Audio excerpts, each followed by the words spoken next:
যদি কিছু হতো তাইলে ওই যে কোথায় যেন কুমেটে না কোন জায়গায় ভার্সিটিতে আজকে কুপাকুপি হয়েছে, আমার ছাত্রদেরকে রক্তাক্ত করা হয়েছে, যেই দলের ব্যানারে রক্তাক্ত করেছে আমরা সেই দলকে বলতে চাই দয়া করে আপনাদের ব্যানারে এমন কাজ হবে জাতি এটা প্রত্যাশা করি।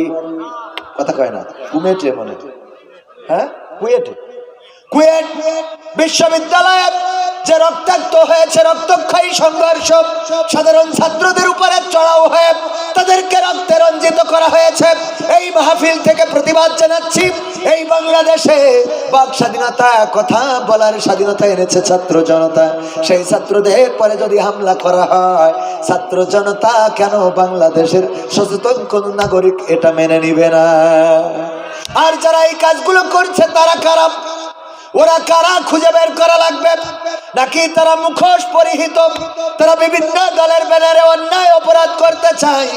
ওগো আমার ভাইয়েরা, আজকে ছিল এই বাংলাদেশে কঠোর হরতাল। কি হরতাল? কঠোর হরতাল।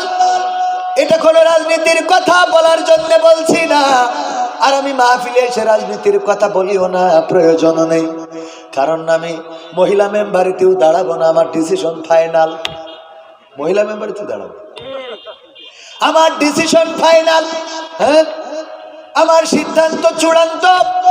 আমার ভোটে দাঁড়ানোর কোনো প্রয়োজন নাই, কারণ এই দেশে নেতার কোনো অভাব কি আছে? 16 বছর আমরা নেতা পাই নাই, 16 বছর পরে নেতার কোনো অভাব বাংলাদেশে নাই। ওগো আমার ভাইয়েরা, বসন্তের কোকিল পাওয়া যায়, সুদিন আসলে নেতার অভাব হয় না। আমরা দুঃসময়ে থাকতে চাই, আমরা আল্লাহর পথে থাকতে চাই, রাসূলের পথে কথা বলতে চাই। অনেকেই বলে হুজুর গো এখন তো কথা বলে শান্তি পান, আগে 16টা বছর তো কথা বলতে পারেন নাই, কত জুলুম কত নির্যাতন। আমি বললাম ওই সময় কথা বলতে মজা লাগতো, ঠিক না ঠিক? ওই সময় কথা বলতে মজা লাগতো। আর এখন তো অবস্থা এমন, জামাতে ইসলাম চিন্তা করে 5 তারিখে বিজয় হয়ে গেছে, আমাদের মাহফিলে যাওয়ার দরকার নাই। আর বিএনপি চিন্তা করে মাহফিলে যাবো কে জন্য, তো আওয়ামী লীগের বিরুদ্ধে কথা বলবে না। আর আওয়ামী লীগ চিন্তা করে এখন গেলি তো আমাদের কুপাকুপি আছে, সুতরাং আমরা যাই কি করব, মাঝখানে মাহফিলে শ্রোতা কম না বেশি।